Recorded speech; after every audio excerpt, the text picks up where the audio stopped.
Whoo boy. What's up, good people? I don't think I need this fire up quite this high.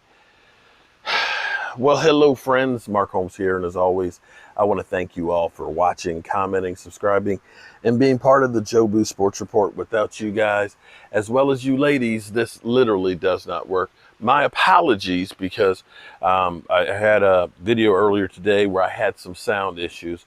You know what? This is why we have the off season. The off season is where champions are made. That gives you a chance to try some stuff, try some different plays. And if they don't work, you get rid of them. You just trash them. Okay, we'll never bring that shit out again because it didn't work. And that's how it is here at my studio. I'm doing some different things and hooking up some different stuff so we have different capabilities and try to grow. And sometimes, things don't work out. I heard an interesting thing. My wife was having one of those audio books on, and they were saying that 9 out of 10 businesses fail. 9 out of 10, 90%, only 10% of them go right. And if that's the case, well, okay, if I got a few videos here and there where the sound quality is ass, well, I'm ahead of of new businesses. At least I'm trying to grow broke ass media, and I'm working on something right now that I actually have to pinch myself right now, because I don't believe that it's actually could happen. I'll believe it when it happens. It's like, okay, I just woke up. Did I take some of those pain pills or something or other, and they had me high? Did I smoke some or pass the Dutchie from the left-hand side? Because things like this just don't kind of happen. It's in the early stages, planning stages and all that, so I can't say nothing about it. But if it does happen, it's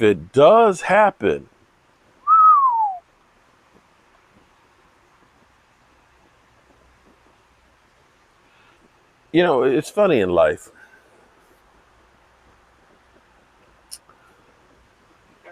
I always say, without bad times, you don't know what good times are.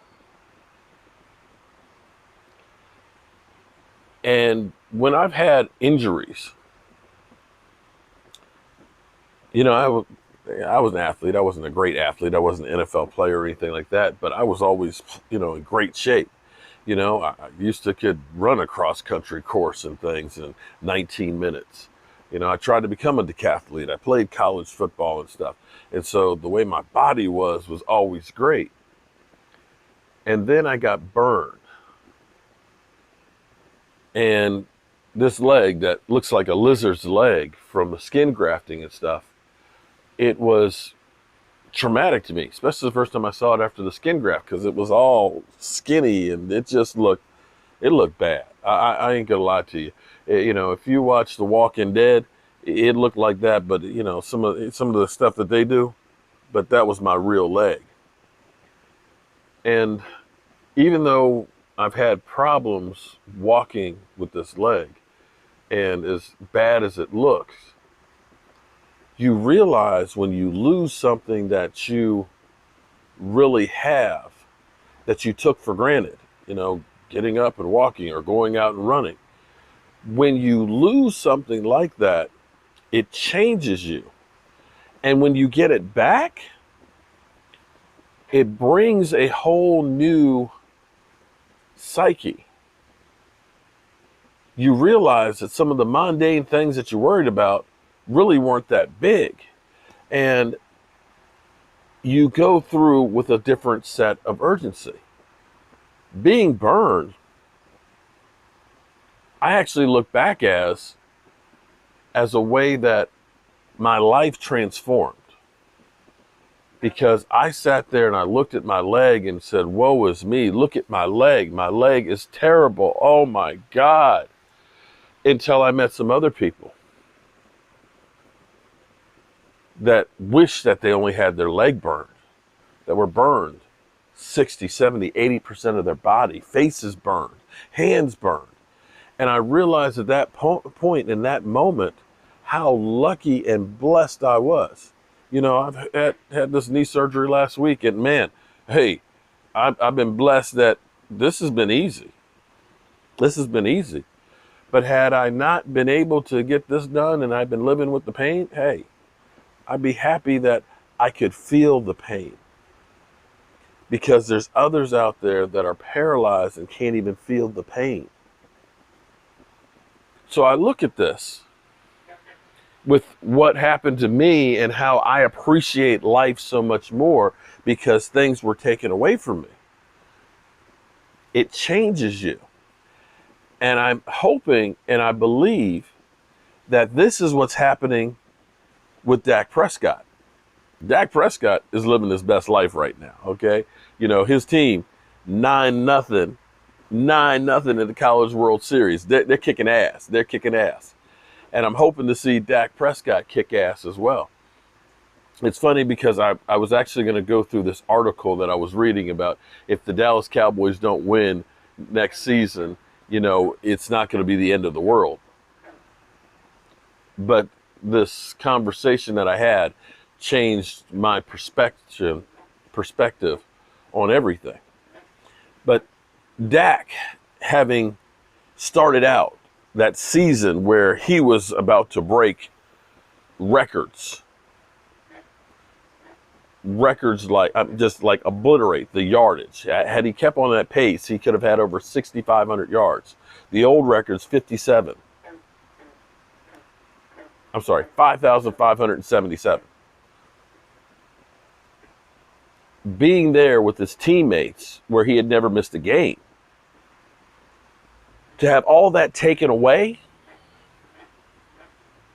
and to have to watch everybody that he cared about on that field struggle, to see them go through that abomination of that season and knowing that he was 100% helpless.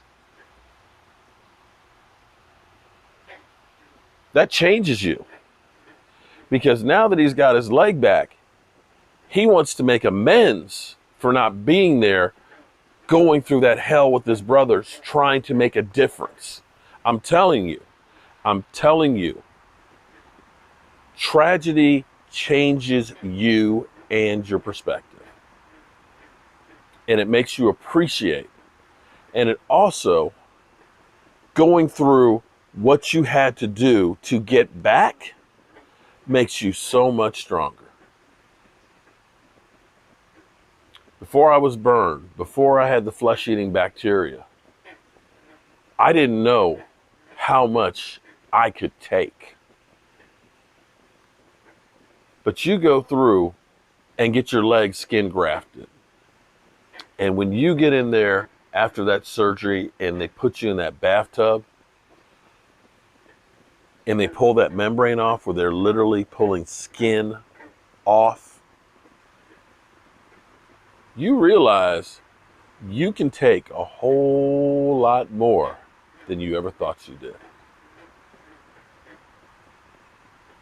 Thinking back to some of the things that I had to do between that flesh-eating bacteria of learning how to walk again, going through the skin grafting and the itching and the pain, I realized this mother humper, I can take a lot of shit. And that's why I stay driven now.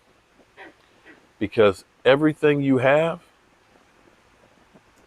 could be gone tomorrow. So you better make the most of today. So, that being said, it's going on 11 o'clock. Today was a good day. I got some shit done. And, yeah. I'm going to go lay my head down, snuggle up with my wife, and pray that I wake up in the morning.